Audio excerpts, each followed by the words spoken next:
Hello, everybody, and welcome into today's episode of Around the Slice. Today, at the time of this recording, we are just a mere 6 days away from 2024 Bills training camp kicking off. So today, I will be presenting to you my big official training camp preview for the Bills, but I couldn't do it alone, so I brought in a very special guest in the form of Buffalo Bills beat writer Ryan Talbot. Ryan, thank you for taking time out of your day and to discuss Bills training camp with me. Yeah, my pleasure. Thanks for reaching out. Love talking Bills, and it's an exciting time of the year. I mean, training camp is just around the corner, and I still think there's a lot of fans that have high expectations for this season. Yes, even though some of the national media might not agree, I'm pretty sure all the local media, including yourself, we all know what this team can achieve. Yeah, absolutely. I mean, this is still a very talented roster. I know they lost some key pieces on both sides of the ball, but I also feel like they, for the most part, address those needs through free agency and the draft. I would agree with that. Now, flipping over here, before we get into anything too specific, I just want to read the room, if you will. I just want to get kind of your general thoughts and feelings this time of year heading into training camp, especially when training camp will kick off next week. For me personally, it's nice to get back into the groove of things, if you will. It feels like preseason, then the actual regular season is right around the corner. I know spring is one thing, but summer and training camp is a whole nother thing. And especially for the work you do, I'm sure it feels good and to get back into a routine in the swing of things, if you will. Yeah, absolutely. I mean, a few weeks ago, it was really just nothing going on. It's weird. There's not much to talk about. So I'm ready to kind of have those daily camp observation podcasts and discussions and be back at camp. Matt will be there every day. I'll be there a few of the weekends. Really excited about it, getting to see, the 2024 Bills roster with a lot of new faces. Yeah, and I think it's clear that they've gone on a sort of youth movement, if you will, as well. They've transitioned away from a lot of aging veterans and key players, and they're looking for a bunch of young guys to step up now. Yeah, absolutely. I mean, there were certain players that were still playing at a very high level, like Mitch Morse. But there are also players like Jordan Poyer, who was still playing very well, but you could see his game slipping a little bit. I don't want to discredit the player. He's still going to be a very good addition and asset for the Dolphins. But those are the tough decisions that have to be made. A Gabe Davis, a guy that's still a younger player, not those older veterans that we were just talking about, but do you want to invest a lot of money in this player where you kind of know his ceiling at this point, or do you want to roll the dice on a Keon Coleman, get a Curtis Samuel in free agency, and pay less money than what a Gabe Davis was able to get from Jacksonville? So those are the exciting decisions. Those are the things that we're going to look at camp in terms of, very, very way too early probably in terms of was this the right move, was it not? But those are the things that we start to discuss right when camp begins. Yeah, speaking of some young players and those aging veterans, Micah Hyde is an aging veteran, one of those aging veterans. He still is technically a free agent right now. This whole situation is kind of weird because I thought he would for sure retire, but then Brandon Beane's messaging has been like, well, the door's still open. We've been in contact with Micah and his camp. And I feel like, I don't know about you, but I feel like we could wake up one morning or one day rather, and right after the third preseason game and right before the season starts in that 1 or 2 week window they have between, I feel like he could very well just be back in this roster. What's your take on that whole situation? I think you nailed it. I think that Micah Hyde right now is a player that, is dealing with some stingers, some serious injuries over the last few years. And he probably doesn't want to necessarily have to go to a camp, have to go through all those few weeks and things like that. And if Brandon Beane knows one thing, it's Micah Hyde's in football shape. He's doing his work. He knows this system like the back of his hand. So, you go into training camp, you look at this safety roster, you give it a true evaluation between training camp and the preseason. You say, okay, how are we going to fare if we are going to roll out Taylor Rapp, Mike Edwards, Cole Bishop, and let's say DeMar Hamlin is safety for D. Delaney could make some noise, could possibly push for a spot. But those are the four that I look at as being those likely safety room going into the season. Did any of them struggle? Was there an injury? If so, you have Micah Hyde on the, just one phone call away. And Hyde has already said I'm either playing for the Bills or not playing at all. So Yeah. not like they have to worry about him getting swooped up elsewhere, unless the Bills maybe call him one day and say, "Hey, we're going to go with our guys." Maybe then he changes his mind and says, "Well, maybe it's Green Bay. Bills are nowhere." But I think he Yeah. is a man of his word, and he probably would say, "Well, I'm going to call it a career then." But the Bills have that not only up their sleeve for before the season. I wouldn't be shocked if it's one of those mid-season additions where he gets brought in. You can let him practice a Definitely. few weeks and then get him on the field as well. That's entirely fair, and I think I tend to agree with everything you just said. Now, if you're ready, let's just get into our chunk of preview, if you will. Yeah. I want, since you're the guest, I'll let you go first here. I want to go over for each of us personally the 3 biggest storylines. It can be with a position, coach, whatever's on the top of your mind. 3 biggest storylines for the Bills heading into training camp next week. This isn't any order, so you go first. Just throw out a storyline you're having your eye on. Okay, what does Joe Brady's offense truly look like? Because last season, he took over late in the year as the interim OC, but he couldn't make it his own offense right then and there. This is something that needs to be implemented. That I think he put in certain elements of his scheme, but for me, that's number one. And before I get too far into it, what do you think of this? What Joe Brady's offense? What do you think it could look like this season? What are your expectations? So we must have been on the same wavelength there, because my very first storyline is, well, for Bills training camp next week, I literally wrote down Joe Brady's first training camp as OC. So we got right on par here with each other. Because this time last year was Bills QB coach, and Yeah. I don't know if he's admitted this or not, but he was using basically Ken Dorsey's playbook, and he had to just work with what he had. Yeah, he could sprinkle in something here and there, maybe 1 or 2 games, but when Ken Dorsey got fired, Joe Brady, as interim OC, interim offensive coordinator, had to get ready for elite number 1 defense in the league and Jets just 6 days later. So he couldn't fully implement his offense for that game and really the rest of the season. Now he has his hands on it, if you will, and kind of full eyes, full steam ahead for his offense going forward, and not taking over someone else's and working with what you got. And 2020 in Carolina, I was actually very impressed with his offense. I know that he was fired the following season. That had more to do with the head coach not getting to hand select him. The head coach had to fire someone, or else he was on the hot seat. Yeah. But Joe Brady put up some pretty good, offensive numbers with the unit that had Teddy Bridgewater at quarterback. They did have a nice wide receiver room at that time, but he got the most out of every player on that roster. And you look at this Bills team, as interim offensive coordinator, you saw him lean a little bit more on James Cook in the run game. I think Cook has a chance to be a focal point of this offense. Dalton Kincaid in year 2 is going to ascend well over 100 targets as long as he's healthy and on the field the entire year. So he's going to go from about 90 targets to 115, 120 maybe, because there's over 300 vacated targets to address this offseason after losing Diggs and Davis. And then lower guys down there as well, like Hardy and players like that. When it all adds up, it was about 306 targets. So he's going to be a major focal point. You bring in Curtis Samuel, who was on that 2020 Panthers team, had over 1,000 total yards. He's going to be played all over the place, backfield, in the slot, on the outside. A guy that has never played with a good quarterback, and he's going to get Josh Allen and then Khalil Shakir ascending, and then Keon Coleman as well as a rookie. So you like a lot of the pieces, and you feel like going into the offseason, Joe Brady said, all right, here's what I want in free agency. I'd love to get Curtis Samuel, a guy that knows the system. Yeah, here's what I want in the draft. Well, go ahead. I'm sorry. I was just going to say Curtis Samuel looks, you were speaking about on that topic. So Curtis Samuel to me can kind of be, he's very familiar with him. So he can be Joe Brady's chess piece, if you will. Yeah, 100%. He can do the gadget plays. He had 41 runs that season in Carolina for 200 yards. He had over 800 yards receiving. So he can do a lot for this offense. And those quick passes that they were trying last year to Stephon Diggs that just went nowhere, I think that's like an ideal target for a Curtis Samuel, a guy that could create on those short yardage situations when the ball is in his hand. So it's really exciting to look at these pieces, and they're getting more physical with a guy like Keon Coleman, a guy that has pretty good hands, someone that I think will be an asset in the red zone early on, and then as the season goes on, progress more and more in terms of just being an overall offensive weapon.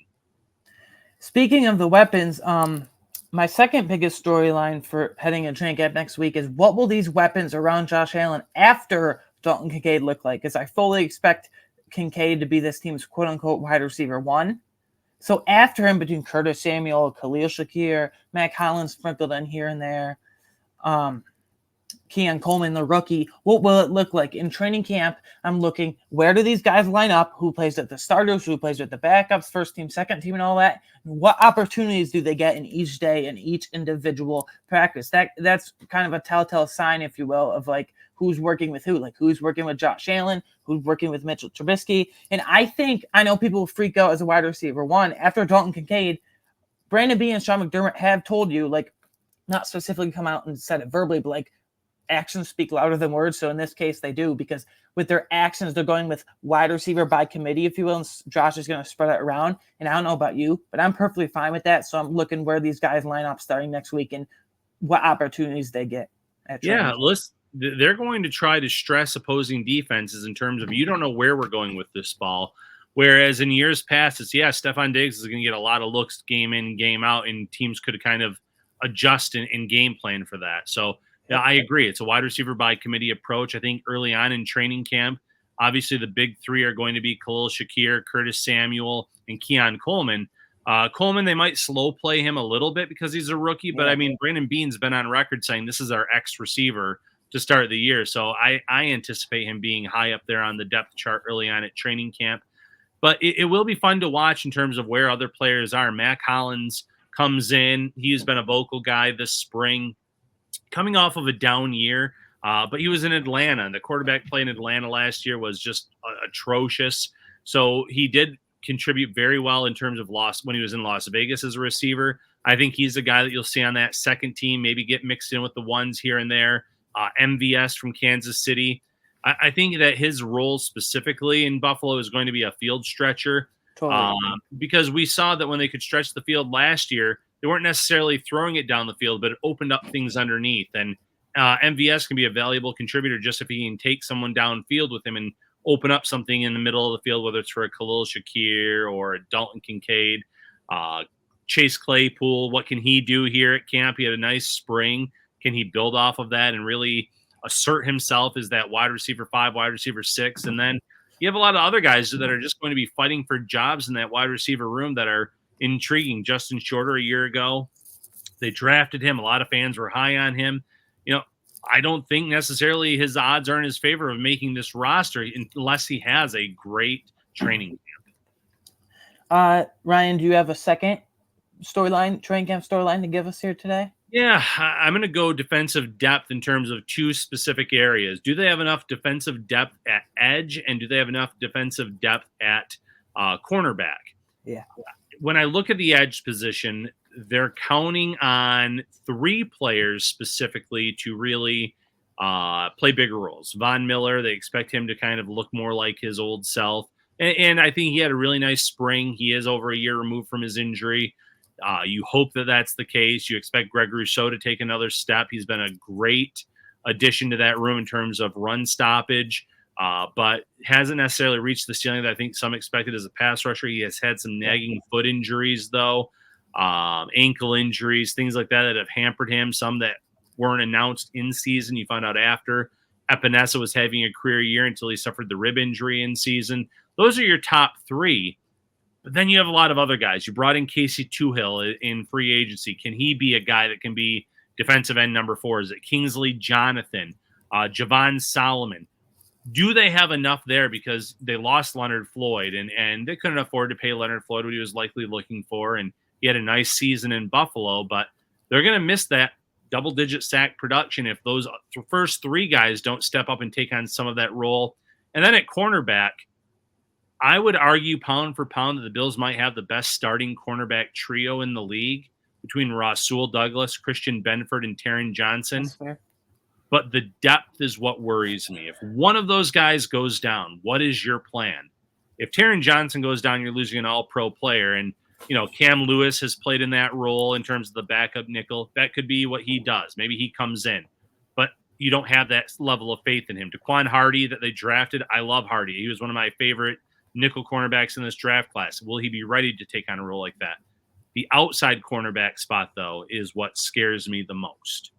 If you lose either of your starters, you're depending on Kyer Elam, who, listen, fresh start, new defensive backs coach, Jamil Adai. So Jamil Adai was kind of on his hip this spring, really trying to coach him up. He made some plays this spring, some interceptions. Maybe it's going to lead to him having this breakout season as the top reserve for outside corner. But there's been just as much bad as there's been good from Kyer Elam when he's been on the field. For every clutch interception like he had last year in the playoffs against Pittsburgh, there's been some bad penalties. There's been some bad play where you look at the Jacksonville game in the regular season a year ago, he gets called in and he was just getting beaten left and right on play after play after play in that game. So you hope that this is going to help bring him out. But then after that, it's Jamarcus Ingram, who's flashed at times, but you don't know what you have there. And then it's a bunch of other guys where I wouldn't be shocked if they added a cornerback before now in week one, someone that has more experience and played time under their belt. But that's my second storyline. What about you? So my third and last storyline, training camp storyline, that I have is I feel like this is gone kind of under the radar since it was announced a few months ago by McDermott that he'll be the defensive coordinator. But who will call defensive plays this season? Will it be Bobby Babich or Sean McDermott once again? I have a feeling, this just was my personal gut feeling, that this could drag on well into the preseason. Maybe Bobby Babich gets – so there's 3 total preseason game, obviously. So maybe Bobby Babich calls the first one, and then McDermott calls the second one, and then whoever he says calling the plays on defense, they'll call the final third one to get acclimated. I feel like this could drag out more than fans want. If it were up to me personally, I would have Bobby Babich call it just because I think he's ready for the role. If you're going to make him defensive coordinator, just have him call plays regularly anyway as well. What's your take on the whole thing? Yeah, so first and foremost, Babich has proven that he is an outstanding coach in general based on the work that he did with the safeties early on in his career, getting them both all-pro nods. And then obviously with the linebackers, you knew that they had a star in Matt Milano. So, I don't want to say you don't give him credit for that because Milano has stayed a steady player, has always been great, even under Babich. Obviously, had that injury last year. But you look at what Terrell Bernard did in year 2, where he just kind of came out of nowhere. And a lot of that has to do with the coaching of Bobby Babich. And comes from a good family bloodline of coaching, obviously. His dad was a great coach. And they almost lost him this offseason. There were 3 or 4 teams that wanted to bring him in as the DC, and eventually the Bills named him in that role, gave him that title. And you would think that part of that would be, hey, at some point this season, we are going to hand you the reins. And you're right. I wouldn't be shocked that if they go into the year, the Bills say, okay, you're going to get this preseason game to call the plays. McDermott's going to get one. The third game, it might be a split. Regardless of how they do this summer, Sean McDermott's thumbprints are going to be all over this defense. They're going to sit. They're going to have meetings. They're going to watch film together. They're going to come up with a game plan every single week. So if it is McDermott that's calling the plays, it's still very heavily Bobby Babich involved in terms of what he sees on tape and vice versa. If Babich is calling the plays, Sean McDermott's imprint is all over that game plan as well, and that's okay. But like you said, at some point, you got to hand the reins over completely to him. I thought Sean McDermott did a great job as defensive coordinator last year, calling the plays. I would argue that maybe it was their best defensive play under his tenure. Just when you consider the losses that they had in terms of injuries, how they were able to bounce back from them.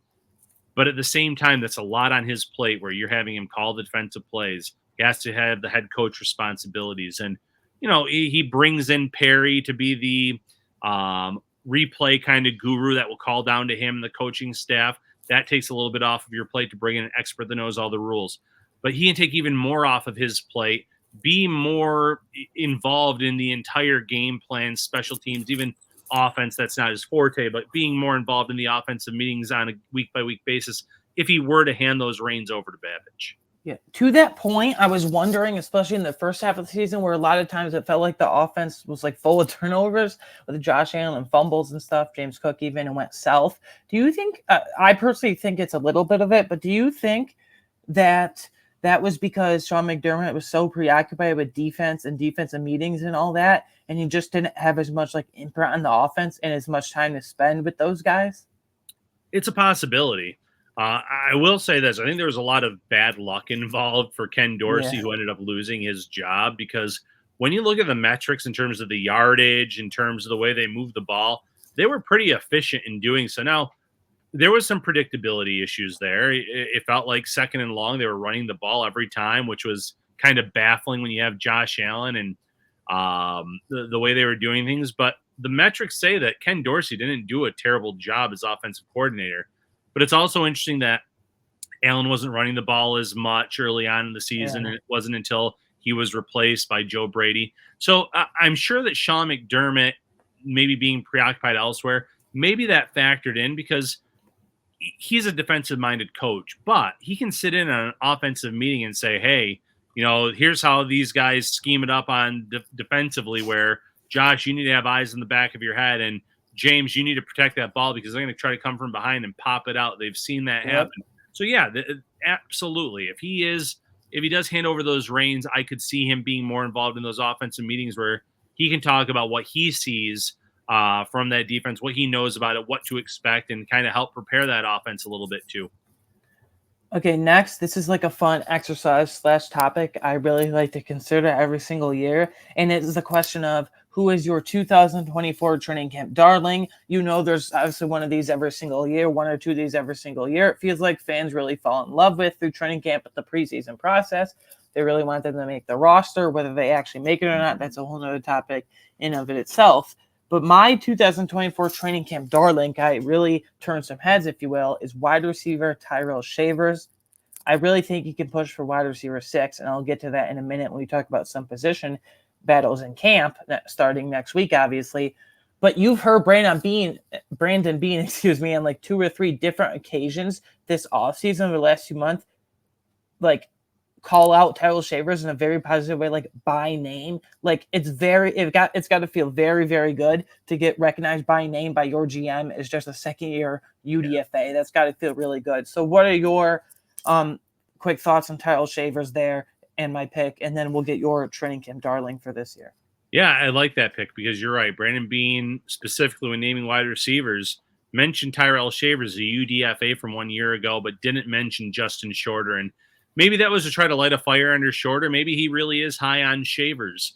But Shavers has an opportunity, as does Justin Shorter. The bottom part of that wide receiver depth chart is not set in stone. No. I really do think that there's about 5 spots that they feel pretty good about. I think Chase Claypool is the odds-on favorite for wide receiver 6. But if Shavers shows up and has a strong camp, he can really push for that job. And I do feel like the Bills probably think going into camp, Shavers, even if he has a good camp, they could probably still sneak him onto their practice squad. Now, if he shows out in preseason games and has these monster performances, it's easier said than done. Yeah. But yeah, I think it makes a lot of sense based on the uncertainty of that wide receiver room at the bottom of the depth chart. Now, who's your training camp darling for 2024? That's a great question. So I'm going to actually think about this for a minute. Because I could have gone wide receiver with Chase Claypool. I think that based on his spring, I wouldn't be surprised if he makes some big plays and reminds fans that this was a guy that in his first 2 seasons in the league looked like a legitimate up-and-coming star at wide receiver. And then he started playing with Roethlisberger, whose shoulder at that point gave him a noodle arm. And then he went to the Bears, and we know how bad the Bears quarterback play had been the last few years, and gets traded to Miami last year, but that's in October. So how well did he know the playbook? This is kind of like his last chance. So I think that he's going to show up to camp, and this isn't going to be a veteran resting on his laurels saying, I'm going to have a roster spot here. It's going to be, I'm coming out and I need to earn a roster spot. So I wouldn't be shocked if he comes out and puts on a huge performance. But if I were to go away from the wide receiver position, and let me try to think of someone on the defensive side of the ball, I'm going to go with Javon Solomon. Oh, that's a good one. Now, rookie, a guy that I think makes this roster. His bend, his speed, his production at Troy, the uncertainty at the edge rusher position. I think you're going to get to see him a little bit here and there, and he's going to impress from time to time. And you're going to have fans clamoring to get him onto the field and want to see him a lot this preseason. So I'll go Javon Solomon in terms of what he potentially brings to the table. And I know Troy does not go against the best of the best, Yeah. but at the same time, they have a track record of having some pretty darn good pass rushers who come into this league and JPP, OC Umenyiora, guys like that have come in and played extremely well, played at Troy. I could see him kind of being a player that ascends and at some point this season gets that opportunity.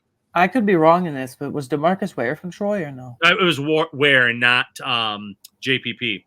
I knew I had one of them wrong as I was saying them. Yes. So, yeah, absolutely. So they have a history of having some good pass rushers. Thank you for correcting me on that. I knew as soon as I said that, that's not right.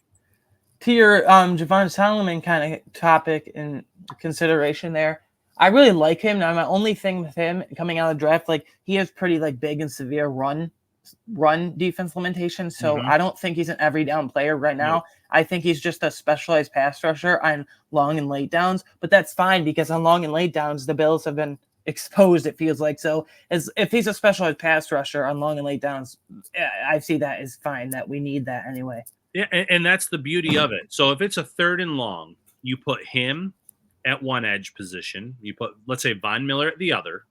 You can kick Greg Rousseau inside to a defensive tackle spot and then put Ed Oliver. Those would be maybe your top 4, get after the quarterback, or we dare you to try to run a draw play because it's 3rd and forever. That's a great type of scenario. So I could see that because Rousseau has the ability to kick inside on a situation like that, and you're keeping your best pass rushers out there. Yeah. Now this, we did our training camp darlings, so thank you for that. Is there any other training camp surprises? They'll surprise in a good way, or anyone that will unfortunately disappoint in a bad way that you would like to shout out right now while we're on the topic? I don't want to say someone's going to disappoint or perform badly, but I think going into camp, Lyle Collins needs to have a strong training camp if he wants to earn a roster spot here. So I'm not saying that he's not going to make the roster. I'm not saying he's going to perform badly, but there are some young guys on this roster that are going to be fighting for roster spots. And I recently just did a pod with Matt, and we were talking here about, Alec Anderson is going to be a guy that is probably going to be their Ryan Bates this year. He can play all 5 positions on the offensive line. Yep. You have a Ryan Vandemark, who is a tackle-only type of player, but he's probably their number 1 swing tackle on this roster. They have David Edwards slotted in at left guard. There's a Cedric Van Prang Granger that can play center and guard. They have Richard Garage from last season who made this practice squad because of how well he played. He didn't play well enough to earn a roster spot, but Aaron Cromer's done a really good job of developing these young players from year 1 to year 2, hence Alec Anderson and Vandemark making this roster last season. So it's not just going to be a spot that's handed to him. He needs to come in here and have a really strong camp.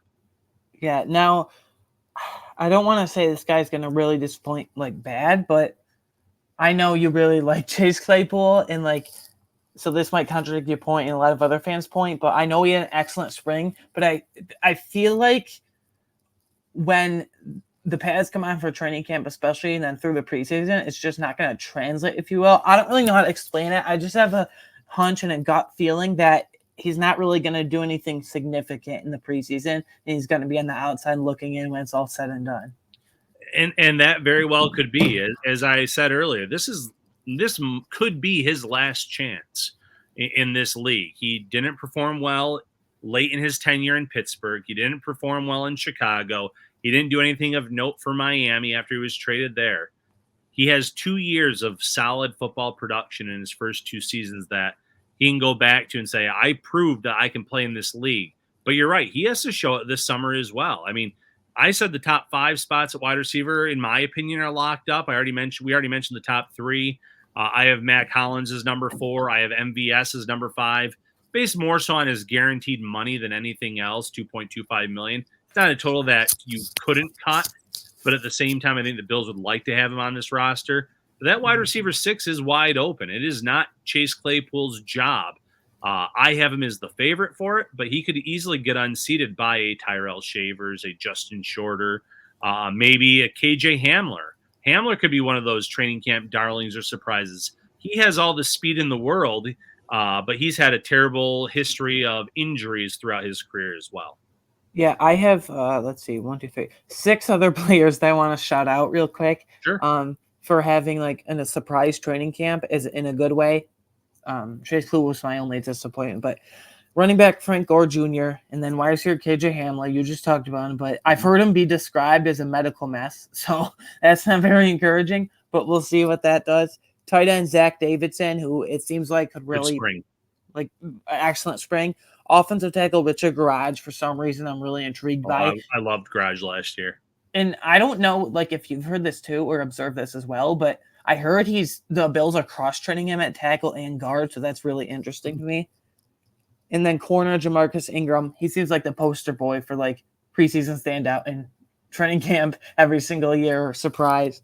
And then safety DeMar Hamlin, I'll get into like if I think it gets started or not in a minute, but I think those are some really good surprises. Any big takeaways from those 6 names I just mentioned? Anyone you want to touch on specifically? Yeah. So Davidson has a nice, had a really nice spring. I think he still faces an uphill battle. Obviously, the top 2 tight end spots are set in stone with Kincaid and Knox. Quentin Morris has also etched out a nice role in terms of that tight end 3 special teams player. But Davidson is a guy that I think is almost a shoe-in or a lock for the practice squad. He has nothing to lose at camp in terms of if he goes out and performs well, maybe he steals the spot there. As for other players, Jamarcus Ingram is interesting to me because I do have question marks about the cornerback depth. But a few seasons ago, it was the regular season loss to the Dolphins, I think 21-19. The Bills are dropping like flies in that game, and cornerback too, and they had to bring in Ingram. And he held his own against a team that had Tyreek Hill and Jalen Waddle and a lot of talent there. So he's been that practice squad guy that they've elevated, that has played well when called upon.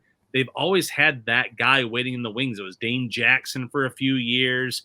You'd go all the way back to the, early on in this tenure when they brought in Kevin Johnson from Houston. He came off the bench.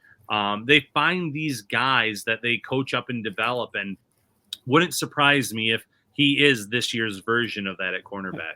Yeah, the best part about Sean McDermott, in my opinion, is like he's a masterful like defensive play caller and masterful like DB coach, basically. Like that's his thing. Like that's how he got started. He's developed everyone, Jordan Poyer, Micah Hyde, undrafted free agents from UB and Cam Lewis, and seemingly now Jamarcus Ingram. Like he knows how to draft, stash, and develop these guys.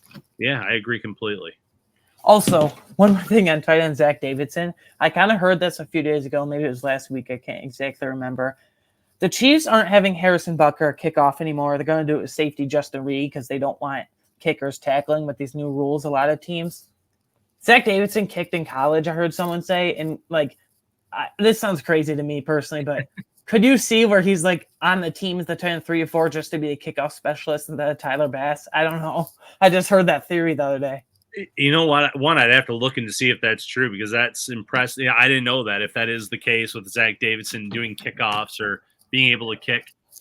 I don't think a lot of teams don't necessarily know what they're going to do yet in that situation. And, if the Bills do not kick it with Tyler Bass, I wouldn't be surprised if Jack Browning makes this team as the team's punter. He's a kicker punter player in college. So he could come in and handle that job as well. But with the tackling that you're anticipating, you're right. Maybe you think outside of the box and try to get someone different there.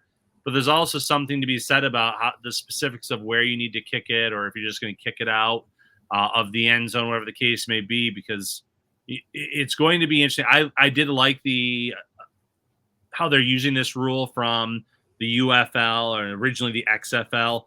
I was a big fan of that. And I like the way that it works where it improves player safety in terms of you don't move until he catches the ball. So I'm intrigued by it, to say the least. So there's some questions there, though, in terms of how the Bills handle it from a kicking situation and also who returns the kicks. We've had some pretty fun insider messages from Bills fans saying, well, what about the rugby player from London that they drafted? Could he return? He's a rugby player. He has good hands. I'm like, I'm not anticipating that, but I guess never say never in this league, but I don't anticipate something like that. But Bills do have some tough decisions to make in terms of those new special teams rules. Yeah, now I want to touch on your 3 biggest camp battles and predicting who will win them. I'll go ahead and do mine first here quickly. Yeah. It could be starters or not. There's only one spoiler alert that I have a starting battle. RB2 between Ty Johnson and Ray Davis. Predictably, I'm gonna say it's like Ty Johnson right now because I think he gives you a little bit of everything. He's a great special teamer. Can run inside zone, outside zone, between the tackles, outside the tackles, or receiving back, power back, bruiser. I think he's not great elite at anything, but he's like a jack of all trades, if you will. He gives you a little bit of everything. And then Ray Davis, like he's got a stumpy build, right? He's 5'8", 220. But like they use him like just like James Cook on a lot of as a receiving back hybrid type player. Predictably, I'm going to say Ty Johnson right now, but I think it's going to be more of a like committee feel behind James Cook. But like I think Ty Johnson will start the season as RB2 and then go from there. Yeah, no, I love that. I agree completely. I was very high on Ty Johnson and how he performed last season for the Bills. He showed that he could run between the tackles, outside the tackles, catch the ball. He really helped them a lot in some situations where second and long and he ran for 8 yards, or third and medium and he caught a ball and moved the chains and really earned the trust of this coaching staff in a short matter of time. Because remember, he wasn't even at most of training camp last season. He was brought in late because he had torn his pec working out. When he was a member of the Jets, they released him. He gets healed. He plays in the last preseason game, did enough there where the Bills said, we're going to add him to our practice squad. Ray Davis eventually will be RB2. I just don't know when that will be. It might not be until November or December. But he has to stay healthy. He missed a little bit of time already this spring with something. I need to see him out there. Availability is big. And we know that if there is one position that Sean McDermott has put players in the doghouse in his career, it's the running back position. If you fumble, if you miss a block. Yeah, James Cook, Devin Singletary at one point, Zach Moss in his tenure. If you don't, if you miss your blocking assignment, if you cough up the ball, you sit for a few series. And they'll say, oh, that was just part of the game plan. But I think that if you're missing over a quarter or multiple series, I don't think that was part of the game plan. I don't think you plan to do that. I think it's a learn on the sidelines and think about this type of situation. But yeah, I think that is definitely how I see it shaking out as well. Yeah. Do you have a training camp battle you're looking to watch and intrigued by you want to throw out there and give to us? Yeah, it's probably the unsexiest battle of them all, but it's the punter. It's Puntapalooza. It's Jake Browning. It's Sam Martin. Sam Martin did some good things last year with the Bills. He had some really nice punts. He played through an injury late in the season that I'm not sure he should have played through when he was dealing with that hamstring injury. So I give him a lot of kudos. But Tyler Bass also had a very up and down season, and Sam Martin, right or wrong, will probably get blamed for that as the holder. We looked at the spring, and both guys got a chance to hold. In one practice, Tyler Bass went 7 for 7, and that was with Browning as his holder. Another practice, he went 3 for 7, and that was with Sam Martin as his holder. Tells you right there. Is it something where it was just, again, bad luck? Maybe the wind was really blowing that day. Maybe Tyler Bass is just off his game, or is there something to be said for the holding? You don't just give a guy a job because he can hold the ball, but I think that Browning can do just about everything as a punter that Sam Martin can do. So I'm going to be watching in terms of the hang time, the distance, how do they look? Because that is one job where I think a UDFA can come in and win a roster spot this season, where there's not many anymore where UDFAs can come in and earn those roster spots. Yeah, there were a big stretch of games last year with Sam Martin. Like in the month of October and November, he was pretty abysmal. Like, I don't want to be harsh, but it was just the truth. He'll have some good moments here and there with good hang time and whatnot. But to me, he's a replacement level punter in this league. I actually have Jack Browning winning the job right now. Yeah, so do I. So we'll have to wait and see on that, but I see that being one of the battles. Do you have another one? Yeah, I'm going to, if it's okay with you, I'm going to reveal my last two, like in succession here. Yeah. Wide receiver 6, like there's a lot of names here, like Chase Claypool versus Tyrell Shavers, KJ Hamler, Justin Shorter, I guess, even though like I would put him like near the bottom here. And then Andy Isabella. I forgot. Andy Isabella. I released my on this podcast channel, I released my official Bills 53-man roster projection a few days ago, earlier this week, heading into training camp next week. And I had Tyrell Shavers like winning the wide receiver 6 job the more I think about it, because like elite special teams pedigree and background between like South Alabama, Alabama, and like San Diego State. Like he bounced around, and he was a very well respected, especially the acumen guy and ability. And other than Mac Hollins, who's also looking to be a special teams ace and elite special teamer on this team in 2024 this year, I don't really like trust anyone else's special teams ability. So I'm going to give Tyler Shavers the edge over Chase Claypool and those other 4 or 5 guys I mentioned, just because for their special teams ability and being like name dropped, like we said earlier by Brandon Bean. But mainly the special teams thing is what I'm looking at. And sure, I mean, listen, this team values special teams players, and Trent Sherfield was a guy that was supposed to help and contribute on special teams. They lose Tyler Matakevich, not necessarily the same role, but they lose him. They lose Dodson. They've lost some special teams players, so they might be looking to fill some of those gaps this offseason. So you're right. It could come down to who does the most for this team now. And can Tyrell Shavers be a standout player on special teams, or Justin Shorter? Are they looking for a wide receiver 6 that could be their return man? Because that helps Andy Isabella and a KJ Hamler potentially as a punt returner, maybe kick returner. There's so much intrigue there where those things could count against Chase Claypool because he's not necessarily a special teams player. So you're right. That's a good battle to watch, and I'm intrigued to see how it all pans out. Yeah, no, I told you I was going to review my last 2 in succession. So my third and last training camp battle to keep an eye on starting next week is the starting safety opposite Taylor Rapp. Most people think that's Mike Edwards, but I think Cole Bishop's in the running and DeMar Hamlin's in the running. And I'm going to make a bold prediction right now. My prediction is DeMar Hamlin wins this job. I know that might sound crazy right now. Yeah, but hear me out here. Cole Bishop is a rookie, and he has kind of a similar play style to Taylor Rapp, where they're really physical tacklers, but they're hit and miss in coverage, especially in zone. Cole Bishop's okay in man, from what I've seen and heard. Mike Edwards has always been more of a third safety in his career. And then DeMar Hamlin, I feel like now that I don't want to say football shape, but now he's more than a year removed from the cardiac arrest on the field. Like last year, he just never looked right. And I feel like this year he's getting a full swing. And from all accounts, he looked excellent in the spring. I know it's no pads on, but regardless, he had like 2 or 3 days in a row with an interception each day, I think, if I recall correctly. So I'm going to say DeMar Hamlin and Taylor Rapp will be your 2 starting safeties for the Buffalo Bills in 24. I just have a gut feeling right now based off of everything I just explained. I love it. Hamlin had a really good spring, and he is not that far removed from a season in which he played over 1,000 defensive snaps. And, that season that he had to come in and play when there were injuries, there was some good and there was a lot of bad, but he's grown. He's gotten better as a player. He knows the system better than arguably anyone not named Taylor Rapp, maybe even more than Taylor Rapp because he's been here longer. So he does have that working in his favor. I do think that Cole Bishop eventually wins one of those starting jobs, but I think that there's a chance that they slow play. There's a lot to digest with this defense. It is a very complicated defense.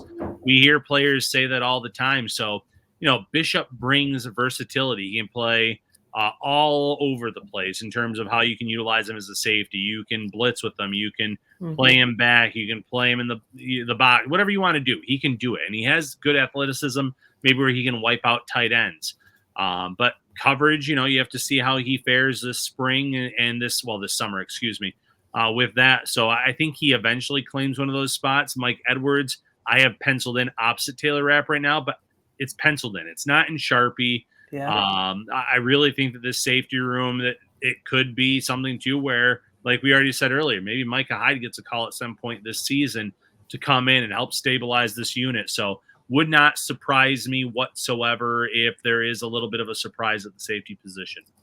Yeah, do you have to end off here? That was my last one. So do you have a couple more training camp battles you're intrigued in keeping an eye on, starters or not? Yeah, I'll do one more. I'll do left guard, Edwards versus Van Pran Granger.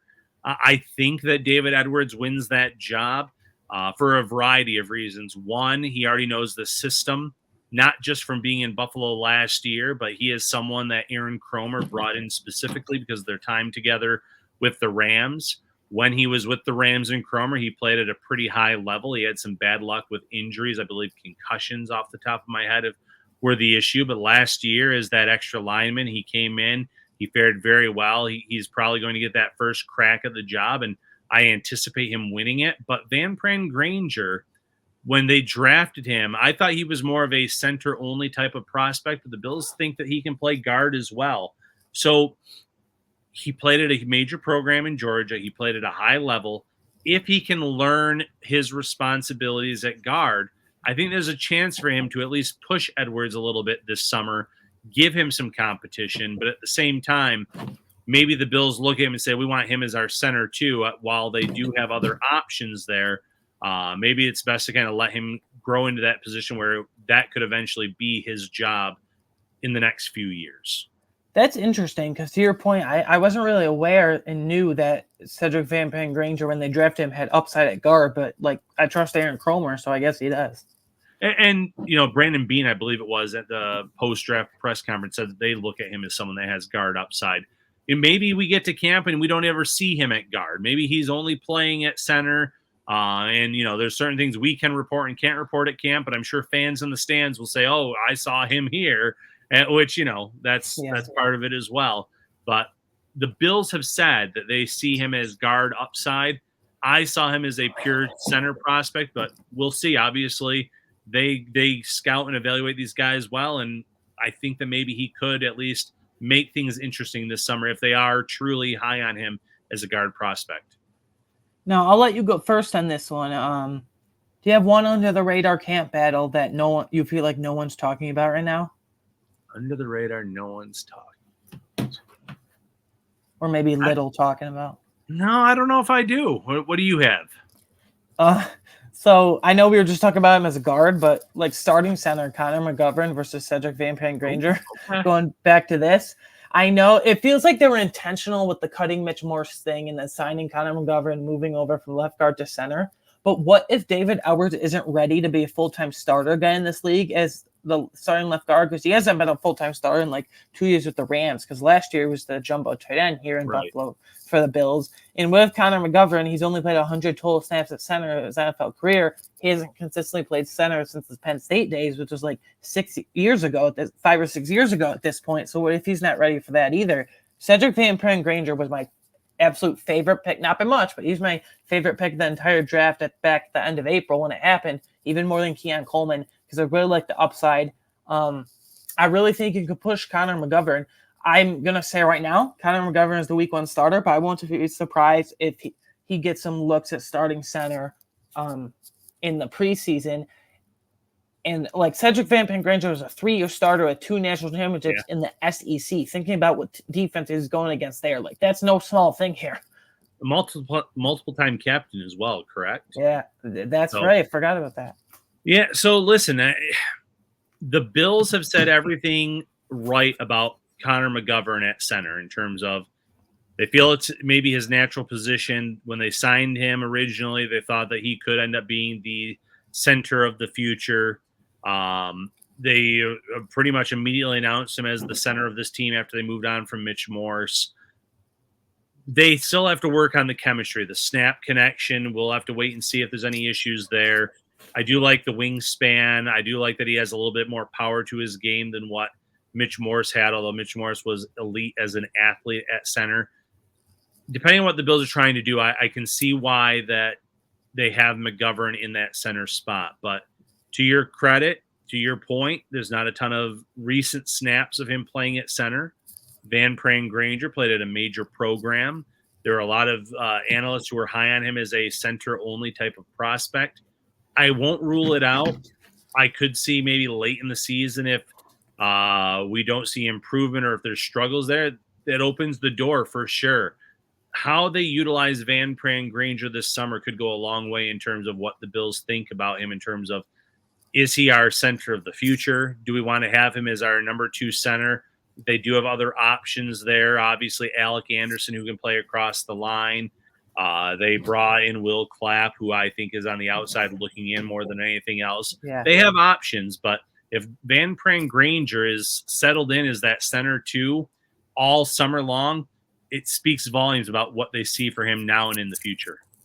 I totally agree with all the points there. And I will Clapp not even making the roster right now. Yeah. So that's not even really a talking point. Last topic of the day here. It's kind of a fun one to kind of gauge your barometer of this team, I feel. Heading into next week, this is interesting. I'll let you go first on this one.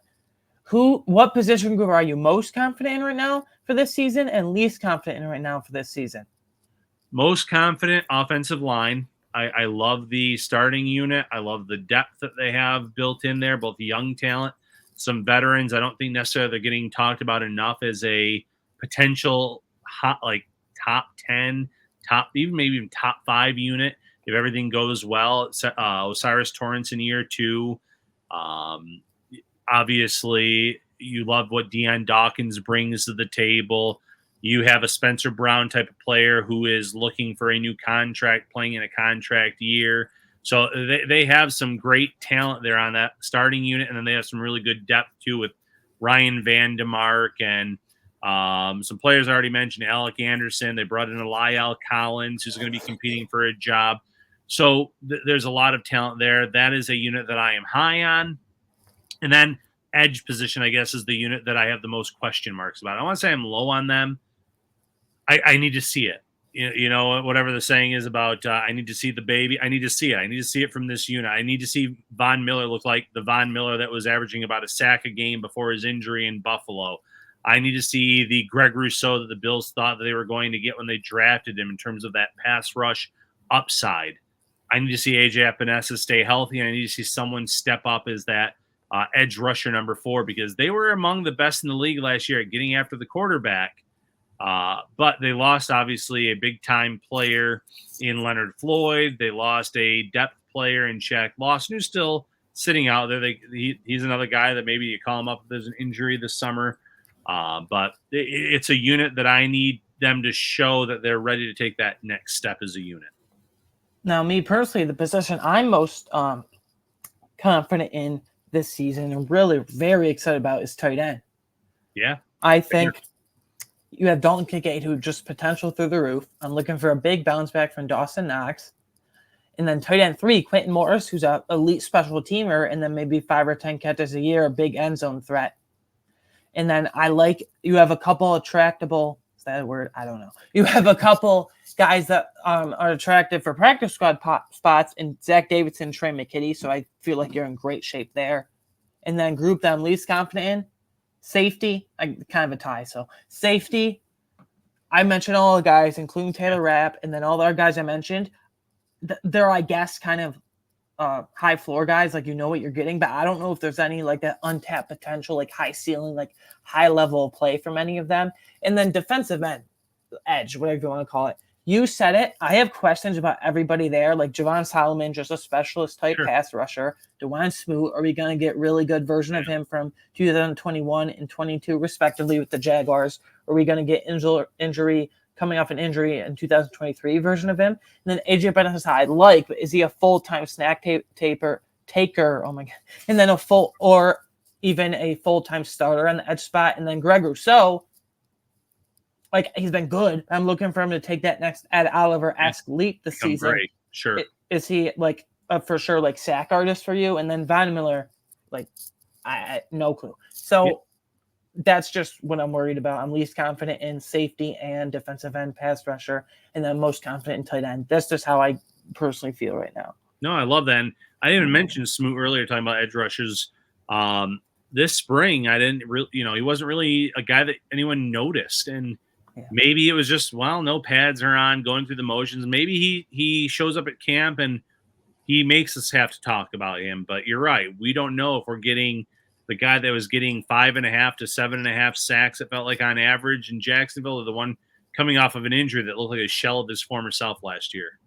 Yeah, to your point, like not being noticed, like if you want to make it as a bottom of the depth chart guy, like you have to be noticed. Yeah, absolutely. Well, Ryan, that was our last topic of the day. Thank you so much for jumping on today. Kind of tell the audience what your plans are for training camp, if at all, and then kind of what you're doing right now and where everyone can find your work and stuff like that. Yeah, absolutely. So first of all, you can find me at nyup.com, syracuse.com.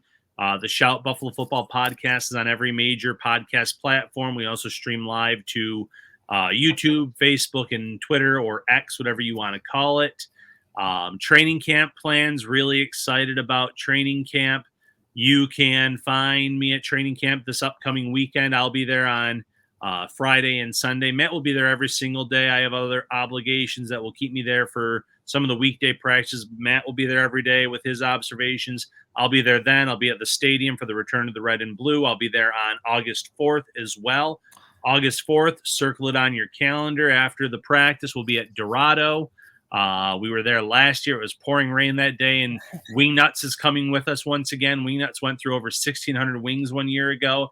They're bringing well over 2,000 this year. Come get some great wings from Wingnuts. Dorado has an excellent menu as well. Some great drink specials. So join us for an episode of Shout, and then you can find me on X at Ryan Talbot Bills. Obviously, it's kind of difficult for me to get up to Buffalo, but as a sidebar, I'm really excited to try these Wingnuts wings. Yeah. I've heard amazing things about them. They're outstanding. They are the real deal. They're legit. They're always trying out new flavors, like the Keon Coleman sticky lemon pepper wings are now a permanent entity. Still trying to push for the tangy Talbot to become a permanent wing. A lot of high reviews from Bills fans that had them, but I guess we'll have to wait and see on that. And I just want to say, personally, for me, you and Matt do a terrific job of the daily observation recaps, and never miss those every year. Those are some of my favorite and most fun episodes every year. So I just wanted to thank you for that. Hey, thank you. That means a lot. All right. Well, if you're good, we're gonna get out of here. Yeah. I'll see everyone on this podcast next week, and thank you again, Ryan. Hey, thank you.